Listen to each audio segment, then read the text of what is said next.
hard time. I kind of wish someone had taught me this lesson a little bit sooner, to be honest, about raising prices. But even a lot of people that I meet now, whether it's in our consulting business or whether it's just friends and other people that I come into contact with, day to day as we're sort of conversating.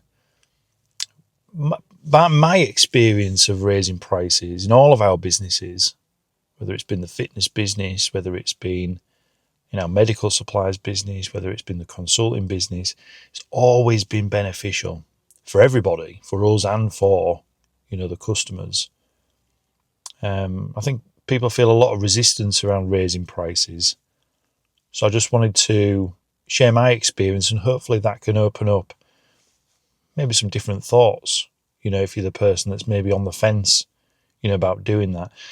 Caveat: do I think raising current prices for everybody is suitable? No, absolutely not. I think you need to assess your own situation, the industry that you're in, your own individual niche, the types of customers that you want to attract, the types of customers that you want to repel. Because that's another really important factor that people don't think about. Because actually, people think marketing's about attracting the right people, but if you think about it in the opposing way, marketing actually repels more people than it attracts. If you think about it like that, then that helps you frame how you put together, your marketing. How can I actually repel more people? So then the people that are left are bigger fans, the more loyal fans, and probably stick around for longer as well. But anyway, I'm digressing. So I think people sit in a few different categories of like price raisers, and I'll talk about that in a little bit. But I just wanted to share a couple of examples of when we've raised price and the effect. Let me just unzip. Hopefully that doesn't kill the audio too much. Hopefully you can still hear me. So I'll share a couple of examples of when we did raise price and kind of what happened and my take on that. And again, it might be sort of useful insight for you. So one of the businesses, we had a fitness business, and I'm laughing and I'm smiling because it almost seems so long ago and so crazy, the prices that we had. I remember when we first started, I used to do fitness sessions, 45 to 60 minutes, and it was £2.75 per person per session. You didn't have to commit to more than just that £2.75. You could show up as a stranger, and it was £2.75. Now I don't know what that works out into as dollars. Right now it's about 80 pence to a dollar, so say just over $3 for a fitness session. Needless to say, it was challenging to make a living. It was very challenging. That pricing didn't last long. I maybe only used to get, I swear, 2 or 3 people, show up to those sessions. And it's funny, then we went to £5 per session, and that's where we got probably the most volume, of people attending, the sessions. Then we raised it again by a couple more pounds and got even more people. And then there was a big transition where we then stopped doing individual on a timetable based sessions, and we started selling the outcome that we would help people with, i.e. transformations, rather than just come along for 45 to 60 minutes. We'll get you all worked up and sweaty and you'll have a good workout. Instead it was, no, let's have you committed to something for 3, 6, 12 months, and you'll pay a set fee, and we'll actually train you in a much more private environment, and you'll get a lot of one-to-one help. There'll be other things included like nutritional support, supplementation, cool t-shirts, and a community, to go along with it.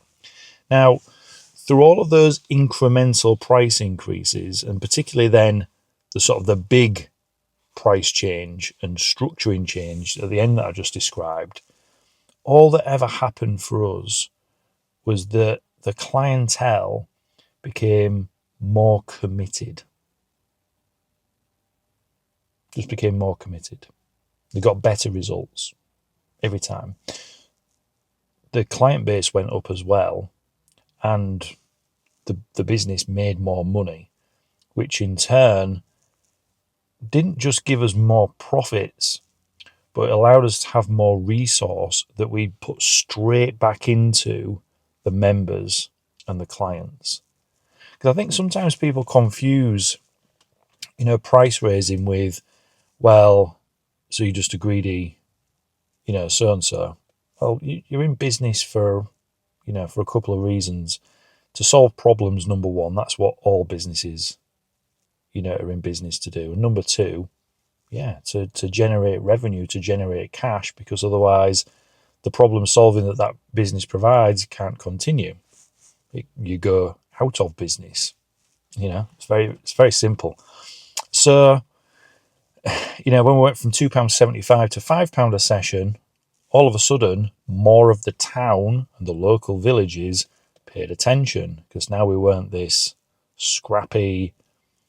It's almost like people were looking at the £2.75 and thinking, why is it so cheap? It must be absolutely terrible.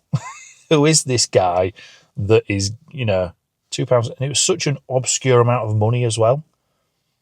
Like £2.70, so 50 pence and a 20 pence, and then maybe a couple of 2p's and a penny. It's like, who has all that shrapnel hanging around in their purse and their wallet? You'd have to break it down. People tended to just pay me £3 and not ask for change, to be fair. So maybe there was an additional, profit tactic inside of that pricing structure. But as soon as we went to £5, immediately didn't need to market anymore. Just the price change in itself gave us more inquiries, more people signing up, and just larger numbers in the sessions. Simple. But then we got to the point of where, the floors and the mats were so full with people, it was like, well, unless we start putting more sessions on, and we're already doing quite a lot at that point, how do we make more money? Well, we just have to charge more per head.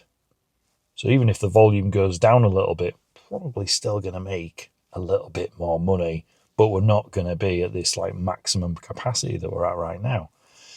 And then that happened, and then again, same thing.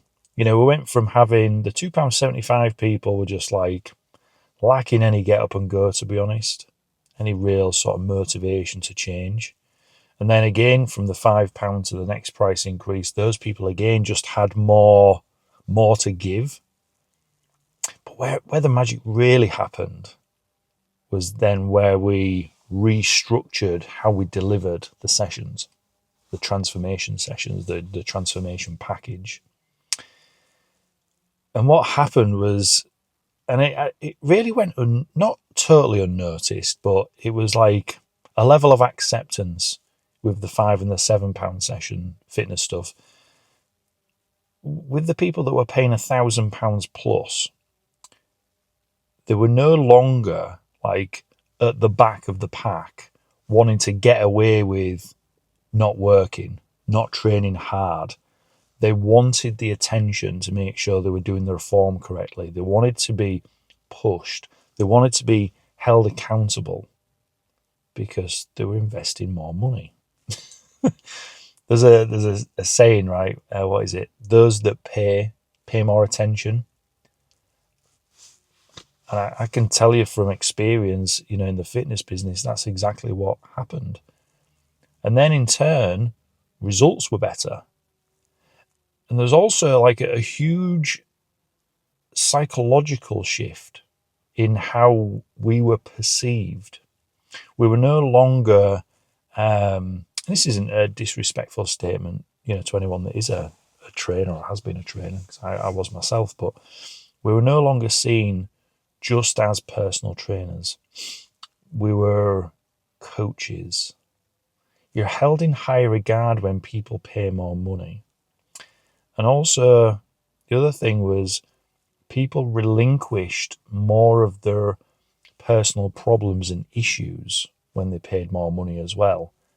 It's almost like they felt like they were paying for a therapy session, and we would always listen, and we would just give advice, not tell people exactly what they need to do because we weren't qualified to do so, but it always helped. Every single time, any little bit of, any morsel of advice that was given was taken on board. So anyway, I've painted the picture enough for the fitness business. Like if you're in some sort of service-based business of where, you're giving your time, I honestly try it. At least take a look and map out what it might look like if you charge more for your hour, or you package up what you're doing to sell the result rather than the hour. Because that's what people are investing into, right? It's what they want to pay for. They want to pay for an outcome. They want to pay for a result. They want to pay for a transformation. They want to go from here to here. That's what we all want. And when you can paint that within your sales process, fantastic. And then if you're, because here's what happens as well. If you've got a great sales process, you've got experience, and you've got testimonials, you've got social proof, and then you speak to somebody and they say, well, it's just £2.75 a session. There's almost like a level of disbelief in their eyes. Oh. But the question you get asked is, why is it so cheap? People want to believe that they're investing into the level of outcome of what you've just described. So if you paint this picture of transformation and change and how you're going to deliver a great service, but then you give them a price that is only this in measurement to the outcome, there's a huge question of doubt on people's minds. Huge question. And I think that's where the balance has to be found, is with whatever you promise, the price needs to be as close, if not maybe a little bit bigger. Because otherwise, you'll have a hard time in business. And that's what I've personally experienced. So that was the first, that was the first business. And then the other business, again, another service-based business. It's our consulting business, coaching, consulting, mentoring, however you want to label it. People have labelled us rather than us labeling ourselves. I tend to use consulting rather than coaching or mentoring. When we first started consulting, when we got rid of, sold, removed ourselves, from the fitness business, and you'll laugh. The first thing we sold was 6 weeks of one-to-one coaching. I think I did one call a week, or maybe it was more than one call a week, for about 6 weeks. £97. £97. Because again, despite having the experience in the fitness business of going through the pricing ranges and learning that, when people pay more, they pay more attention, I fell straight back into the same trap. Straight back into the same trap.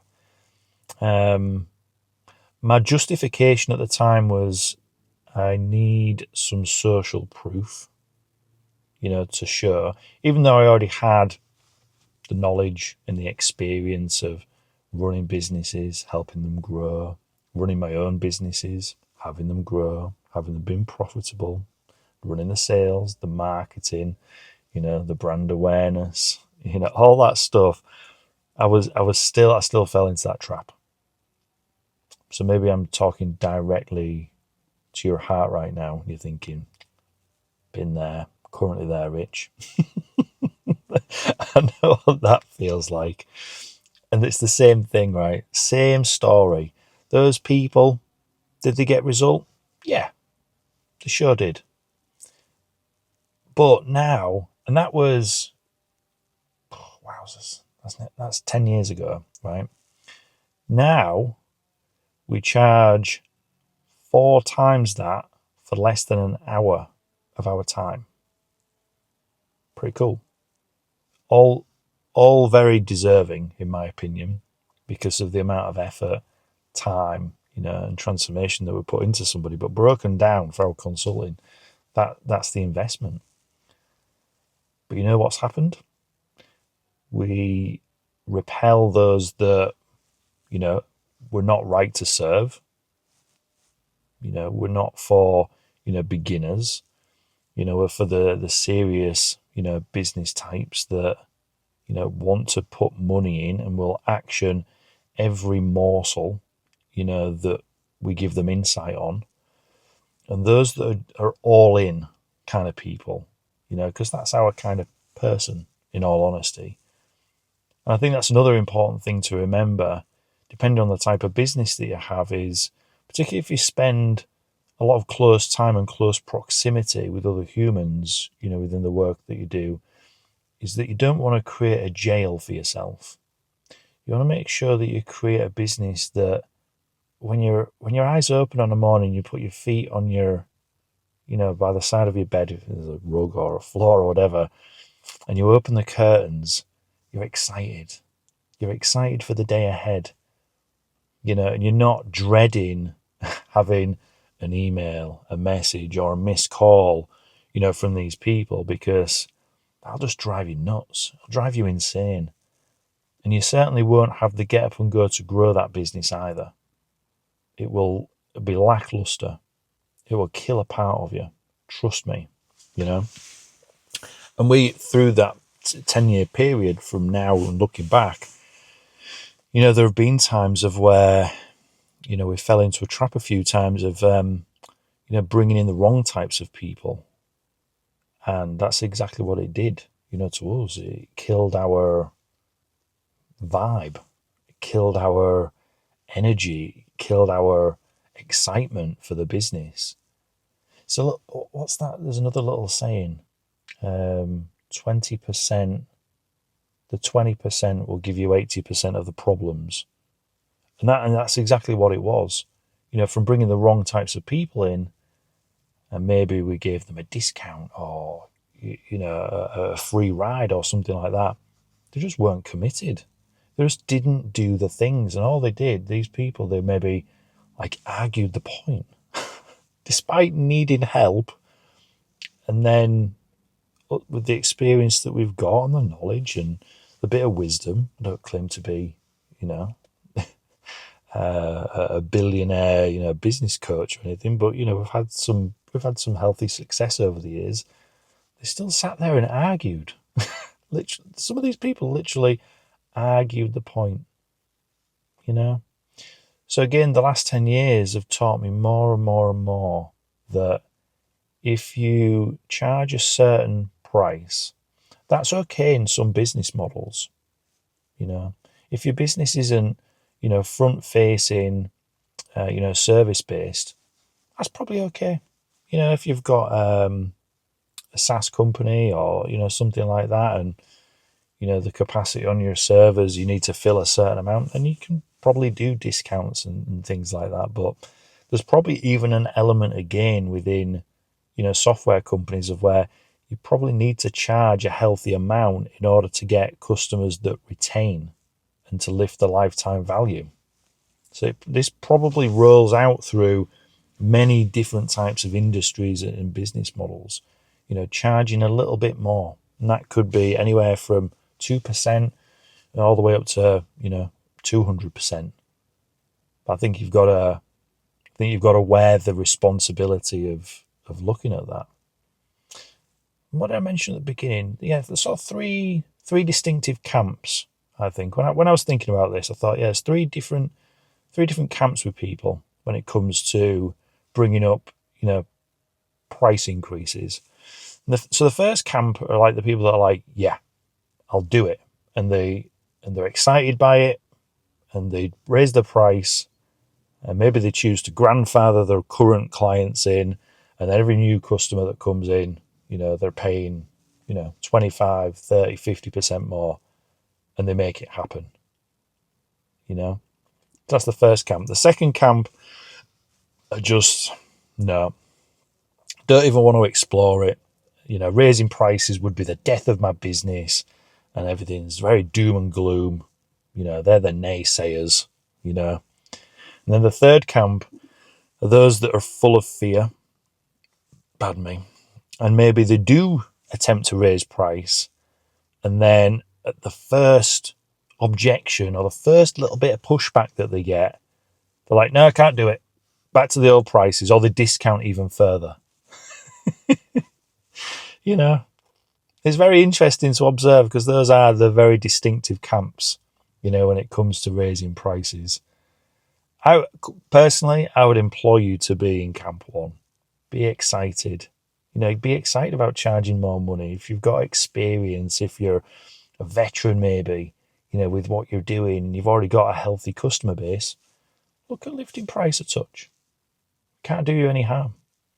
If it does, then make your apologies and take your price back down to where it was previously. I think, I think just completely being turned off to the idea, being a naysayer, or running scared at the first little bit of pushback that you get from the first time you raise price and that first person that walks in the door. Yeah, don't live in those two camps. I think you can do much better than that. But anyway, that's my experience with raising prices. And we've done it in other businesses as well, but maybe that's just a little bit more relatable because I probably have more service-based, type people that are watching this, trainers, coaches, and things like that. So let me know in the comments if if this was useful, and let me know if you're maybe going to have a little go at raising your price of your own. See you soon.